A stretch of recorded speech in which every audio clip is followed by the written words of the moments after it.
Sunday दिसंबर 12 2021 को सुबह 11 बजे के अराउंड करण, जिसका एक छोटा सा लॉन्ज होता है मथुरा में, उसके ज़्यादातर गेस्ट तो चेकआउट कर चुके थे, बट कुछ जाने की तैयारी में थे एंड कुछ नीचे ब्रेकफास्ट कर रहे थे। बट एक कपल था, एक न्यूली वेड कपल, जो कि बस एक रात पहले आया था 11 दिसंबर को। वो ब्रेकफास्ट करने नहीं आए थे नीचे। थोड़ा ऑड लगा क्योंकि इंडियन होटल्स में फ्री ब्रेकफास्ट एक सेक्रेट चीज़ है। ब्रेकफास्ट रूम प्राइस में इंक्लूडेड होते हैं एंड गेस्ट कोशिश करते हैं कि उनका ब्रेकफास्ट मिस ना हो।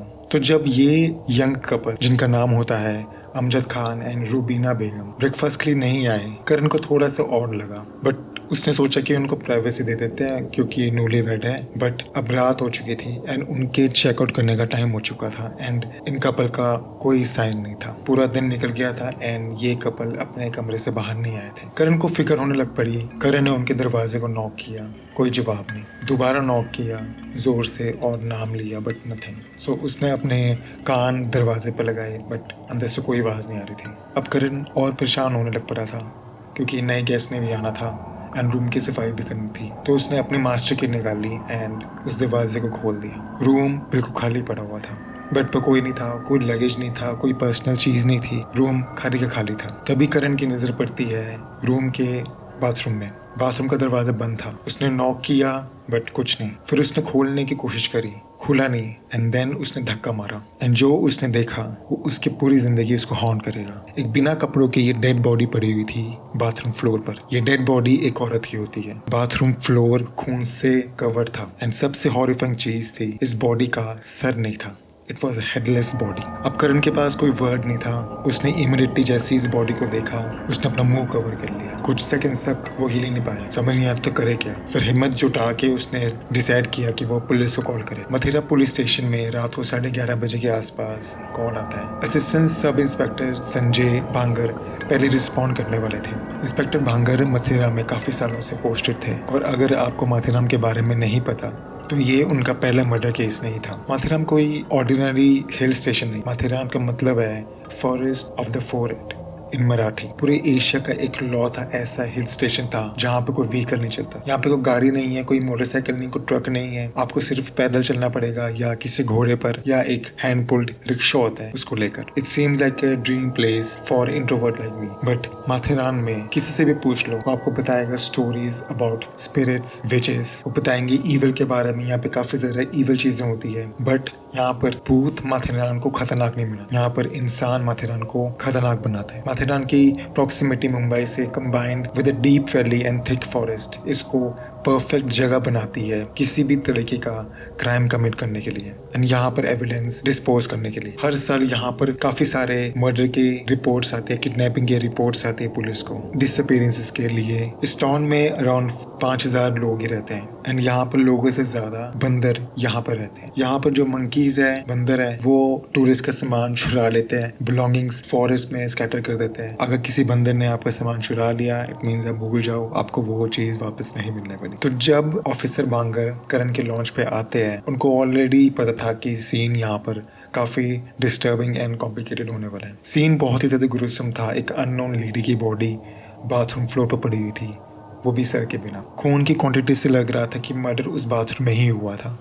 बेडरूम में किसी भी तरीके का कोई स्ट्रगल का साइन नहीं था। मतलब विक्टिम को प्रोबेबली सोते हुए मार दिया एंड देन बाथरूम में ड्रैग करके उसको उसका सर काट दिया था। भांगर की टीम सीन को प्रोसेस करने लग पड़ी थी। उन्होंने हर एक चीज की फोटोग्राफ ली, ब्लड सैंपल्स कलेक्ट कर लिए। रूम में, पूरे रूम में किसी भी तरीके का इस लेडी का आईडी, ड्राइवर्स लाइसेंस, कोई पासपोर्ट, कुछ नहीं मिलता। यहाँ करण ने अपनी गलती एक्सेप्ट करी कि उसने इस कपल का आइडेंटिफिकेशन नहीं मांगा। ये बहुत ही बड़ा एक मैसिव लैप्स था। मतलब पुलिस को पता नहीं कि ये विक्टिम कौन है, कहाँ से है एंड इससे भी बुरा ये है कि लॉन्च में सीसीटीवी कैमरास नहीं लगे हुए। जब भांगर ने केयरफुली इस बॉडी को एग्जामिन किया, उसने कुछ अनयूजुअल देखा। विक्टिम के फोर आर्म पे एक फ्रेश चोट का निशान है। स्किन का एक पैच ध्यान से निकाला हुआ था, जैसे वहां पे उस पर्टिकुलर जगह पे किसी तरीके का टैटू था, किसी तरीके की आइडेंटिटी थी जो इस किलर ने निकाल दिया काट कर। किलर ने सब कुछ सोच के रखा था। भांगर ने होटल रजिस्टर पर देखा, इस कपल का नाम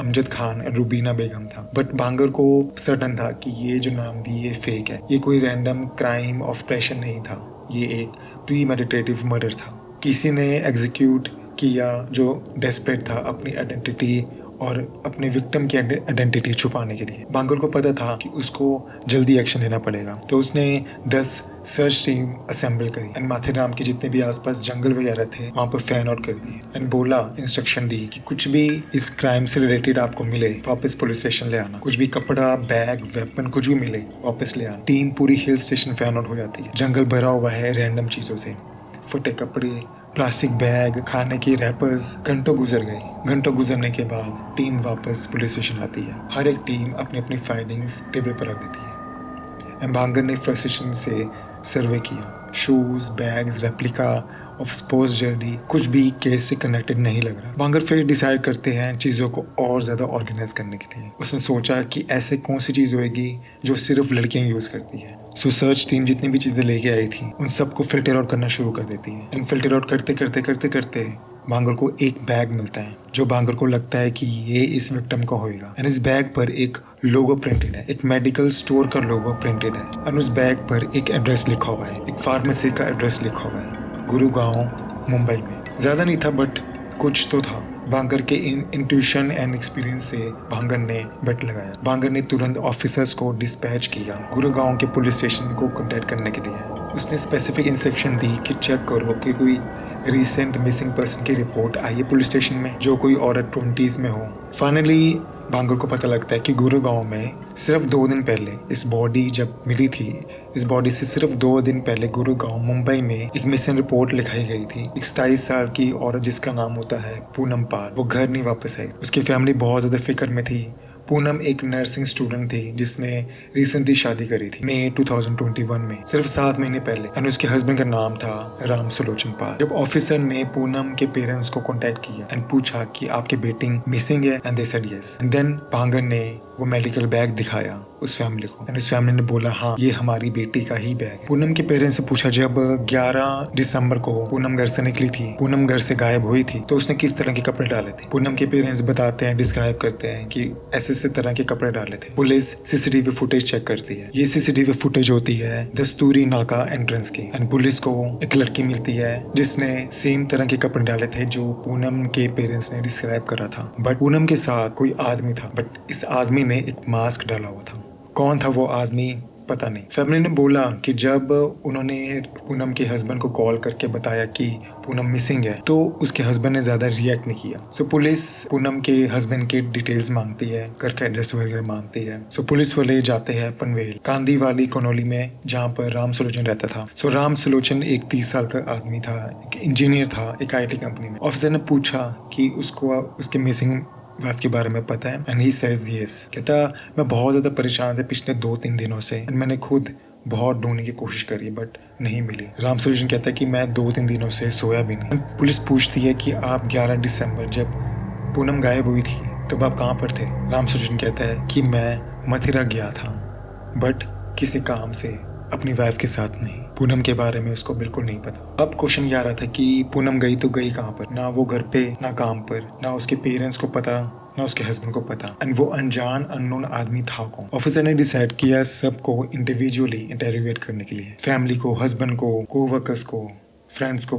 पहले प्यार से पुलिस ने इंटेरोगेट किया, देन एग्रेसिवली, बट कोई जवाब नहीं मिलता। देन पुलिस अगेन एक लौती सीसीटीवी फुटेज ऑफ पूनम को देखती है जब वो माथेरान एंटर कर रही थी। एंड देन सडनली उनको इस फुटेज में कुछ ऐसा दिखता है जो सारे डॉट्स कनेक्ट कर रहा था। पुलिस ऑलरेडी उस इंसान को मिल चुकी है एंड ये क्रिमिनल सामने होने के बावजूद भी पुलिस इसको देख नहीं पाई थी। वो होता है पूनम का हस्बैंड राम सुलोचन। सो राम सुलोचन और पूनम की अरेंज मैरिज होती है। दोनों फैमिलीज बहुत ज़्यादा खुश है एंड दोनों की कंसेंट से इन दोनों की शादी हुई थी। तो राम सुलोचन एक IT कंपनी में काम करता है, डिसेंट सैलरी भी अर्न कर रहा था। And Poonam on the other hand एक नर्स बनने की ट्रेनिंग में थी। दोनों वेल सूटेड लग रहे थे एक दूसरे के लिए। पूनम एंड राम सुलोचन की शादी मई 2021 में होती है। And then there was this one time जहां उन दोनों ने अपने आप को ओपन किया। पूनम शुरू से चाहती थी कि उसको एक अंडरस्टैंडिंग हस्बैंड मिले एंड राम सुलोचन था, या फिर पूनम को लगता था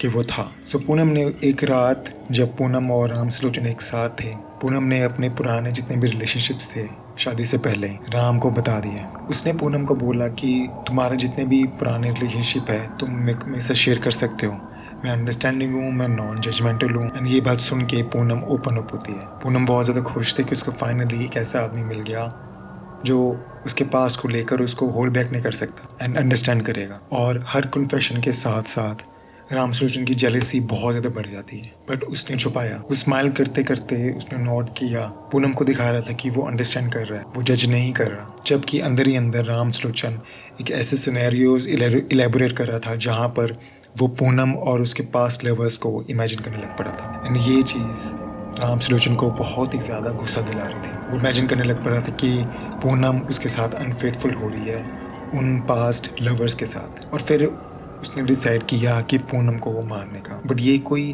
क्रिमिनल ऑफ पैशन नहीं होने वाला था, ये क्राइम होने वाला था रेज एंड जेलसी के लिए। रामसलोचन परफेक्ट मर्डर प्लान करने वाला था। वो आफ्टर ऑल एक IIT प्रोफेशनल था, लॉजिक, मेथड, डिटेल ओरिएंटेड। उसके पास टाइम था, बहुत टाइम था, क्योंकि उनकी कम्युनिटी में एक कस्टमरी है कि जब आपकी शादी होती है तो आप अपने पार्टनर से कुछ महीनों के लिए दूर रहना होता है। तो रामसलोचन अपना पनवेल में था, अपने घर में था, and Poonam on the other hand Gurgaon में थी। और ये फिजिकल डिस्टेंस उसने स्पेस दे दी क्राइम को प्लान करने के लिए। अक्टूबर 2021 में उसने एक ट्रिप ली मथुरा में। वो काफ़ी दिन वहाँ पे स्पेंड करता है हिल स्टेशन में, वहाँ पे वॉक लेता है, एक्सप्लोर करता है, नोट करता है कि कौन से होटल बिजी है एंड कौन से होटल शांत है, किस होटल में सिक्योरिटीज़ कैमरा है, किसके पास नहीं है, कौन सा होटल गवर्नमेंट ID मांगता है, कौन सा नहीं। एक रफ स्केच बनाया, जोग्राफिकल रिसर्च करी, सबसे आइसोलेटेड स्पॉट कहाँ पर है, अगर उसको एविडेंस डिस्पोज करना हो तो बेस्ट जगह कहाँ पे होगी। मथुरा में छोटा सा होटल होता है, ये वही लॉज होता है जहाँ पर करण नाम का आदमी चला रहा था। यहाँ पर कोई कैमरा नहीं था, कोई डिमांड नहीं थी किसी भी तरीके का आइडेंटिटी की, काफी आइसोलेटेड था कि ये, और सबसे बेस्ट, ये एक डीप जॉर्ज के पास था जहां वो कुछ भी डिस्पोज कर सकता था। अपने तीसरे और फाइनल स्काउटिंग ट्रिप पे लेट नवंबर में रामसलोचन ने प्लास्टिक बैग, रोप और एक बहुत बड़ा एक हंटिंग नाइफ ले लिया मुंबई के अलग अलग स्टोर से। वो काफी केयरफुल था कि सभी चीज एक ही जगह से नहीं खरीदनी एंड सब कुछ कैश में लिया था। उसने अपने रूम में, अपने घर पर प्रैक्टिस करी, हर एक मूवमेंट को रिहर्स किया कि कैसे वो पूनम को मारेगा, कैसे उसको बाथरूम में लेके जाएगा, कितनी स्ट्रेंथ लगेगी उस बॉडी को ड्रैग करने के लिए। सो दिसंबर 11, 2021 को रामसलोचन ने पूनम को कन्विंस किया कि उसके साथ एक रोमांटिक ट्रिप पर चले मथुरा में। ये एक रिकनेक्ट करने का चांस था। उसने उसको बोला कि डेली लाइफ से, स्ट्रेस से एस्केप करने के लिए पहाड़ों में चलते हैं। पूनम जो जनरली अपने हस्बैंड से प्यार करती थी, उसके अंदर जो डार्कनेस थी उसके बारे में नहीं पता था। उन्होंने ट्रेन ली मथुरा की, शाम को पहुंचे, लॉन में चेक इन किया with a fake name Amjad Khan and Rubina Begum. उस रात पूनम सो गई। रामसलोचन ने अपना प्लान एग्जीक्यूट किया। उसने पहले उसका गला घोटा ताकि चीख की आवाज बाहर ना जाए, फिर उसकी बॉडी को बाथरूम में ड्रैग किया एंड चाकू से पहले उसका टैटू काटा, देन उसका सर काट दिया था। उसने उसको कंप्लीटली नेकेड कर दिया था, hoping to remove any identifying feature. Ramsalochan ने उसका जो कटर सर था 3 अलग अलग प्लास्टिक बैग में डाल दिया था, उसको रैप कर दिया था, फिर एक जंगल में फेंक दिया था। उसने उसके कपड़े, उसका पर्स, उसके बिलोंगिंग मथुरा के अलग अलग जगह पे फैला दी थी। रामसलोचन को लगा कि उसने एक परफेक्ट क्राइम कमिट कर लिया है। उसने ये बात बहुत ही प्राउडली पुलिस को बताई थी। अब क्वेश्चन ये आता है कि पुलिस को पता कैसे चला रामसलोचन के बारे में, ये रामसलोचन ही किलर है। सो जब पुलिस ऑफिसर पनवेल में रामसलोचन के घर गए थे पूनम के बारे में पूछने के लिए, तो एक कांस्टेबल ऑफिसर थे जिन्होंने कुछ और नोटिस किया था। जब मथुरा के एंट्रेंस में जो CCTV फुटेज थी उसको जब स्टडी कर रहे थे, तो पूनम के साथ जो आदमी था उसने मास्क डाला हुआ था, बट उस आदमी का एक बहुत ही ज्यादा डिस्टिंक्टिव फीचर था जो क्लियरली विजिबल था फुटेज में। उसके साइड पर उसका फेस बर्न हुआ पड़ा था एंड मास्क लगाए हुए। 2021 में आपको याद होगा हमने कोरोना के लिए मास्क लगाया हुआ था, तो मास्क के बाहर एक बर्न स्कार दिख रहा था। सो कांस्टेबल ने रामसलोचन को जब देखा, जब उसके घर गए थे, उसके फेस पर एग्जैक्ट वही सेम साइड बर्न था जो CCTV फुटेज वाले आदमी में था। सलोचन को पुलिस स्टेशन बुला लेती है एंड घंटों इंटेरोगेशन करने के बाद एंड एविडेंस सलोचन को दिखाने के बाद सलोचन को जब पता चलता है कि वो बच नहीं सकता। उसने खुद ही सब कुछ कन्फेस कर लिया कि उसने ही पूनम को मारा था। राम सुजन की कन्फेशन के बाद पुलिस ने उसको लीड करवाया जहां पर पूनम का हेड डिस्पोज किया था। पोस्टमार्टम एग्जामिनेशन ने राम सुजन की कन्फेशन की डिटेल्स कंफर्म की। पूनम को पहले स्ट्रैंगल किया, देन उसका टैटू काटा, देन उसका सर काटा। कोई एविडेंस नहीं था इनफिडेलिटी का पूनम की तरफ से। कोई सीक्रेट अफेयर नहीं था, कोई हिडन लवर नहीं था, बस एक जेलस हस्बैंड की एक पैरानॉइड फैंटेसीज थी। राम सुजन को चार्ज किया गया था मर्डर के साथ। उसकी बेल डिनाई कर दी गई एंड वो अभी भी पुलिस कस्टडी में। अब तक राम सुजन जेल के पीछे एंड फाइनल जजमेंट का वेट कर रहा है। उसका केस अभी भी पेंडिंग है। वो मोस्ट लाइकली अपनी बाकी की लाइफ जेल में निकालेगा। सो अगर आपको भी ऐसे dark, strange, true crime stories पसंद है, I make such videos, guys. Until then, stay safe and take care.